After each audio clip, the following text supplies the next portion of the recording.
कहां से पैसा वहां ट्रांसफर किया गया है वो सामने आया है, लेकिन अभी इसके सारी चीजों ठीक है, जो सामान है वो सारे। ठीक है, बहुत बहुत शुक्रिया सोनू आपका इस तमाम जानकारी के लिए। और इस बीच बढ़ते हैं अगली खबर की ओर। बड़ी खबर आपको बताते हैं दिल्ली ब्लास्ट केस से जुड़ी हुई, जहां डॉक्टर आदिल शाहीन को फरीदाबाद ले जाएगी एनआईए। आतंकी उमर का एक और साथी शोएब गिरफ्तार किया गया है। आरोपी शोएब को 7 दिन की एनआईए कस्टडी में भेजा गया है। तो अब तक 7 आतंकियों को गिरफ्तार किया जा चुका है। इस दिल्ली ब्लास्ट केस से जुड़ी हुई बड़ी खबर आपको बता रहे, जहां पे 7वीं गिरफ्तारी हो चुकी है और अब डॉक्टर आदिल और शाहीन को फरीदाबाद ले जाएगी एनआईए की टीम। आतंकी उमर का एक और साथी शोएब गिरफ्तार किया गया है। बता दें आरोपी शोएब को 7 दिन की एनआईए रिमांड में भेजा गया है।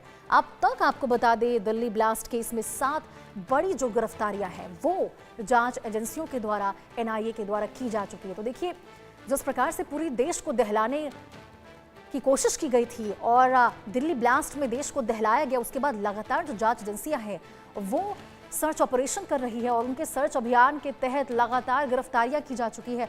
और 7वीं गिरफ्तारी शोएब की, जो कि डॉक्टर उमर का, आपको बता दें डॉक्टर उमर ये वही व्यक्ति है, वही आतंकी है जो उस समय कार में मौजूद था जब दिल्ली के लाल किले में ब्लास्ट हुआ। उस वक्त वो उस कार में मौजूद था और विस्फोटक के साथ जिसने खुद को भी उस ब्लास्ट में उड़ा लिया।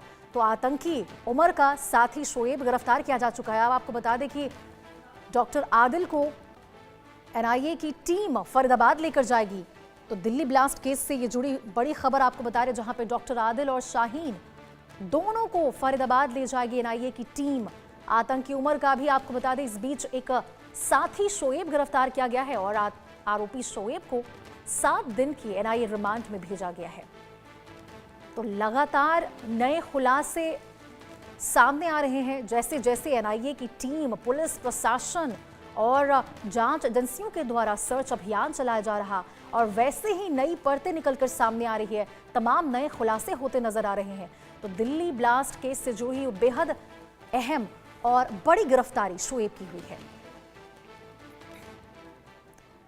और दिल्ली ब्लास्ट केस में एक और बड़ा खुलासा हुआ है, उसके बारे में आपको बताते हैं कि सबसे पहले रखे गए विस्फोटक की जगह की पहचान हो गई है। खेत में बने कमरे में रखा गया था विस्फोटक। मौलवी इस्तियाक ने डॉक्टर मुजम्मिल को जो विस्फोटक है वो उपलब्ध कराया था। तो दिल्ली ब्लास्ट केस में एक और बड़ा खुलासा हुआ है, उसकी जानकारी आपको दे रहे हैं कि सबसे पहले जो विस्फोटक है उसकी जगह की पहचान हो गई है। खेत में बने कमरे में विस्फोटक रखा गया था।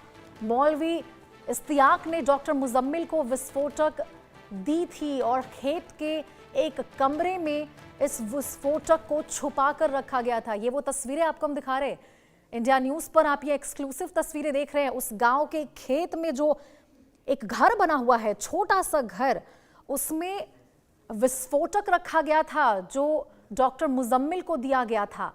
बता दें कि डॉक्टर मुजम्मिल ने उस विस्फोटक को इसी घर में ब्लास्ट से पहले छुपा कर रखा था। तो देखिए किस प्रकार से पूरी प्लानिंग और प्लॉटिंग के तहत इस वारदात को, दिल्ली ब्लास्ट को अंजाम दिया गया था। किस प्रकार से ब्लास्ट के पहले जो विस्फोटक है वो इस घर में छुपा कर रखा गया था। आप सोच सकते हैं किस प्रकार से, क्या सोच थी इन आतंकियों को कि दूर दूर तक पुलिस ना पहुंच पाए, प्रशासन ना पहुंच पाए, किसी की नजर उन तक ना पहुंचे। इसके लिए गांव के एक खेत में बने एक छोटे से घर में, जहां किसी की आमतौर पर नजर नहीं पड़ सकती है, वहां पर 2500 किलो विस्फोटक को छुपा कर रखा गया था। देखिए यही है वो कमरा, यही वो घर जहां पे 2500 किलो विस्फोटक को छुपाकर सबकी नजरों से बचाकर डॉक्टर मुजम्मिल ने रखा था। और ये इंडिया न्यूज़ पर वो एक्सक्लूसिव तस्वीरें आप देख रहे हैं, उस कमरे की, उस घर की एक्सक्लूसिव तस्वीरें जो खेत में बना हुआ है। और इस छोटे से घर में आतंकी मुजम्मिल ने 2500 किलो विस्फोटक छुपा कर रखा था। ये एक्सक्लूसिव तस्वीरें आपको हम दिखा रहे हैं किस प्रकार से पूरी प्लानिंग प्लॉटिंग के तहत इस पूरी वारदात को अंजाम दिया गया।